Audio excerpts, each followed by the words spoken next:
Good morning guys, thanks for clicking on the video. So as you can see from the time, it's 4:46 in the morning. Here in the Northeast we're actually getting a pretty big snowstorm soon.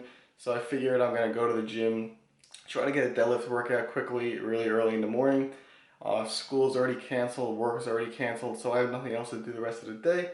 So I'm going to film a day of eating. I'm going to show you a quick what I'm going to eat now just because I don't like going to the gym on a completely empty stomach. And then I'm going to give a more formal intro and tell you what to expect in the rest of the video.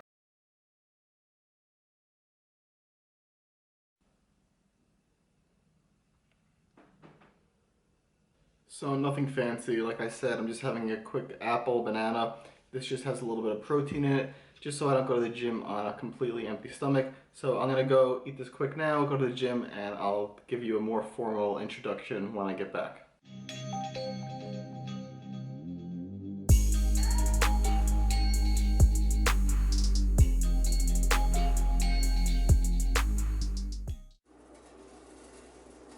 Alright, so I got my workout in before the weather got too bad, and let me give you guys an overview of what this video is going to be. So obviously it's a day of eating, you can see that from the title of the video, but I do get a lot of questions. The most common questions I get are related to nutrition, it's like how much to eat, what do I eat, and typically I can't give every single person a detailed diet plan if they're not interested in online coaching. So I usually give generic advice. I tell them to figure out their macros on like an online calculator, which I'll show you guys later in the video.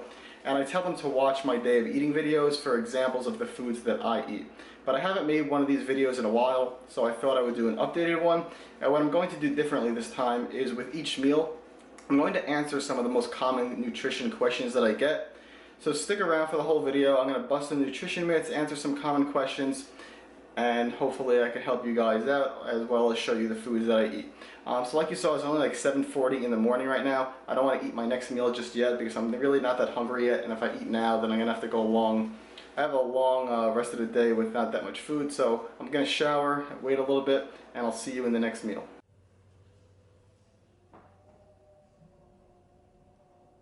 So what we have here is 3 eggs, 150 grams of egg whites, and this is toast on, it's Nature's Harvest 40 calorie toast, so each slice of bread only has 40 calories. I have a cup of black coffee, and I'm also going to be having 2 waffles after. I'll show you that in a second. So this is the first meal that I'm having after the gym. So I figured the first topic I would address is a common question that I get often. It's about post-workout nutrition. Now, a lot of people think that there's this magic anabolic window and you need to, as soon as your workout's over, you need to shove down a protein shake and carbs or else your workout goes to waste.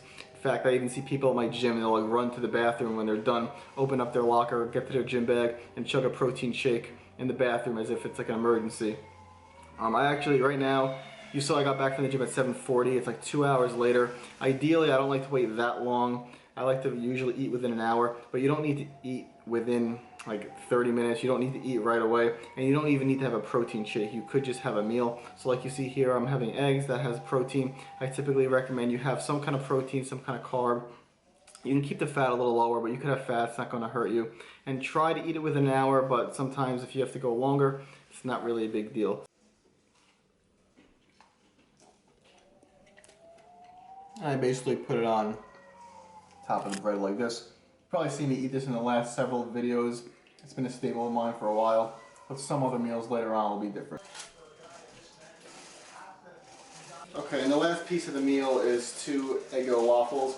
Typically this would have been part of the first meal for breakfast, but like I said earlier, when I go to the gym really early, I'm not that hungry and I don't like to have that much food in my stomach, so I push this to a later meal and I have a bigger meal now. So not as good as those Trader Joe's chocolate chip waffles, but still pretty good. And now I'm done with this at 9:50 in the morning, so I probably won't eat for a few more hours. I think I'll show you guys how to figure out your macros before then, and then I'll see you in the next meal, or I'll see you in the next clip. So right now the wind is crazy. I'm not sure if you're going to be able to hear it, but I'm going to put the camera by the door and maybe you can.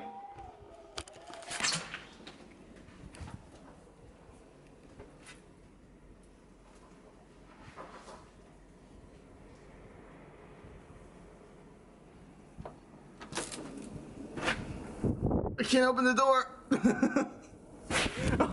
Oh, the snow. Oh my god. Whew. I feel like you can't tell on camera what that was actually like, but trust me, it was a little scary. Alright, so I apologize about the hair, but it's a snow day, so I don't need to do it. So the number one question I think I get is how to figure out your macros or what your macros should be.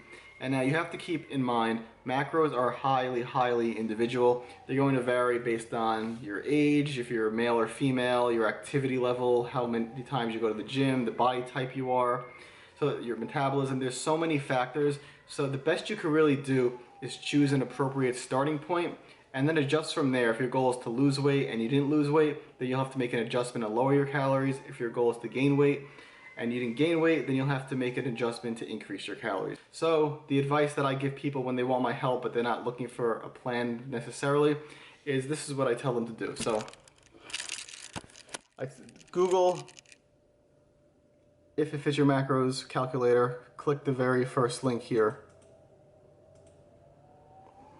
Scroll down and just input all your information. Ask you your age, your gender, your height, your weight. And then you choose like your activity level, how many days you exercise, and a bunch of other stuff. So this is not going to be absolutely perfect, but if you have absolutely no idea where to start, I highly recommend doing this because it at least gives you a starting point rather than just starting from nowhere. And then like I said, depending on your goals and depending on what happens once you start these numbers, you can make adjustments higher or lower depending on your goals and depending on what happens with your weight. Like I did say though, I do offer online coaching. If you're not interested in month-to-month plans with me, I will write you a one-time plan and give you your macros one time.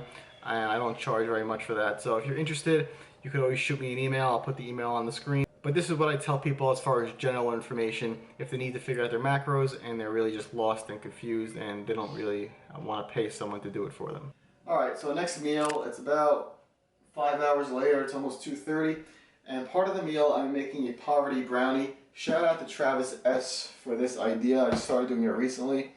He will claim you need to use PES protein because he's sponsored by PES. I can tell you that I think you could use any protein. I use at least the Vitamin Shop protein works just fine. So I'm going to show you what I do. It's basically going to be whey protein, Hershey cocoa, baking powder, and that's it. So let me mix these all together.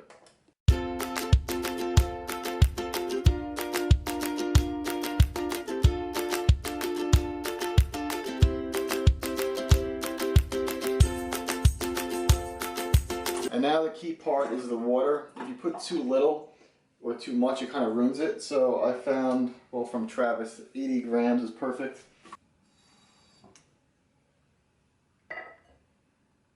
83. So you just mix it up.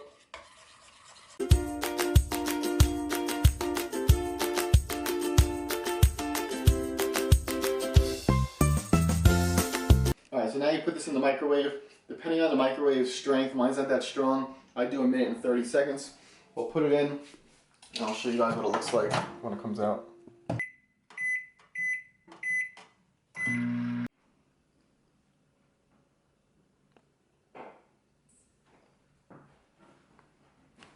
Alright, so I took the poverty brownie out of the microwave. This is what it looks like. If you stick the, it comes out pretty like moist, so it's good. I mean, obviously it's not going to taste like a regular brownie, but for the macros, for the volume, I highly recommend it. Again, shout out to Travis S for that. This is a Martin's potato bun. There's 21 grams of peanut butter on it. We have 3 rice cakes, the butter popcorn flavor, 20 grams of almonds. I'm just holding it on top, and a plain Greek yogurt. So I'm gonna eat this, save the best thing for last. And I thought in this meal, as a tip, I would talk quickly about meal timing. A lot of people ask if you need to eat meals like at a certain time, 2 to 3 hours, or if it doesn't really matter. And the answer is meal timing does not matter. The only caveat, I guess you could say, is you might want to eat carbs before your workout just so you have energy. But in terms of losing weight, gaining weight, as long as your macronutrients are the same, it doesn't matter if you stack them all in 2 meals, 1 meal, 5 meals. So really, meal timing does not matter. Carbs before bed doesn't matter. You'll see me, my last meal of the day is the biggest just because I'm hungriest at night, so I stack a lot of calories at night. So meal timing doesn't matter. I'm gonna eat this, and I'll see you in the last meal of the day and with another nutrition tip. Alright guys, so this is my last meal of the day, and we break it up into two portions, the healthy side and then the dessert side. So here all this is a full bag of romaine lettuce with some light ranch dressing. I have this like every day. Here we have some broccoli. This is a Trader Joe's chili lime chicken burger. I put some of the lettuce on top of it, and also on top of it I put some of this Simple Girl Carolina style barbecue sauce. You could check them out on Instagram. They reached out to me, they sent it to me, I said I would try it out, leave a review. It's not the best barbecue sauce in the world, but it only has 1 carb per serving, so I kind of equate it to like Walden Farms dressing, and for what it is very good. I mean, again, don't expect full-fledged barbecue sauce, but for 1 carb, can't really expect better than that. We also have a salmon burger, Wild Alaskan salmon burger, and on both the bun, this is a Martin's potato slider bun. So I'm gonna eat this. I'm gonna show you my dessert because I do have a decent amount of dessert, and then I'll provide you guys with one last tip about your macros and what you should eat. Alright, so that first portion of the meal, that was like the healthy part, and now it's some dessert. So let's start simple. I will be having a Rice Krispie treat. I will be having this pack of birthday cake muffins, mini muffins, because I love birthday cake. Now, similar to the poverty brownie that you saw earlier today, I made something similar, only I don't want to call it poverty because the macros aren't really anything like poor, they're not great. So I have a serving of Bisquick pancake mix. I have about 5 grams of baking powder and about 10 grams of this birthday cake Way by AI Sports. I mixed it in similar to how I mixed the poverty brownie earlier. This is what it looks like. And I'm going to put this in the microwave for about 2 minutes, and it forms like a cake. I've done the same thing as a pancake, I've done it as a waffle. Right now I'm feeling a cake, so I am going to do that. And then afterwards I will have 2 more of these home style SpongeBob waffles. So I am going to put that in the microwave. I'll show you what that looks like in a bit. While that's in the microwave, I will probably eat the Rice Krispie treat, and then I'll give you one final thought, advice, tip at the end. So I'm going to eat the Rice Krispie treat and the mini muffins while this cools off, but I just want to show you this. It kind of does actually form a cake. Stick the spoon in, and like if you look at it and you look at it here, like it's like a cake consistency. So I've been enjoying this lately. Let me take a bite of the Rice Krispie treat so you can believe that I'm actually eating this.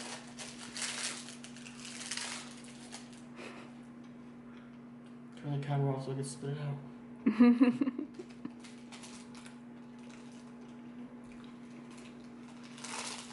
So I am eating it. Alright, so my last piece of advice, I don't want to drag it on too long because this video is already pretty long, but it's going to be flexible dieting versus a bro diet, and having a set meal plan versus not having a set meal plan. So for some people, having a set meal plan is good. It gives you like rigidity to follow. You know exactly what you're eating every meal for every day, so you can plan ahead and make sure you're sticking to the plan. If you're someone that needs that focus, you need that plan to focus on, nothing wrong with that, go ahead. Some people like me, I like to not eat the exact same thing every day, so I have the macros and I'm a little bit flexible, and although the staples remain the same, I do change certain things around, like the snacks and certain random things here and there. Now, as far as flexible dieting, keep in mind, like, I'm aware mini muffins are not good for me. I'm aware Rice Krispie treats not the most healthy food, but also keep in mind what I ate earlier today. I had that whole salad, I had broccoli, I had spinach, tomato in my omelet, I had broccoli, I don't know if I said broccoli, I think I said broccoli. I had a banana, I had an apple. So that's a lot of vegetables. I take a multivitamin. So I already hit all my micronutrients. I hit my fiber for the day. So there's no need to go over all my micronutrients and go crazy with that. So since my macros are high enough, I do have the ability to eat some junk food on some days while still eating a healthy diet. If you're cutting, if you don't have that many calories to work with, I highly do not recommend filling in your macros with mini muffins. If you only have 150 carbs, you don't want to waste 24 of them on mini muffins. But my carbs are 335, so if I could have 25 mini muffins on some days, there's nothing wrong with that. So basically that's my opinion on flexible dieting. Make sure you're still eating whole foods. You have to be getting your micronutrients. You have to be eating enough fiber. You have to be getting, I guess, follow the 80-20 rule, where 80% of it is the typical healthy food, and then you could fit in 20% of maybe not so healthy food if you're still able to fit everything else. So that's my opinion. That's the video. Thanks for watching the video. I hope this helped you guys out. Like I said in the intro, the most common questions I get are nutrition related. People want to see what I eat, when I eat. So I hope I answered some of your questions. Hope I gave you some food ideas. If you want to know anything else, feel free to email me, leave a comment below. Hit that thumbs up button, subscribe if you haven't, and I'll see you guys in the next video.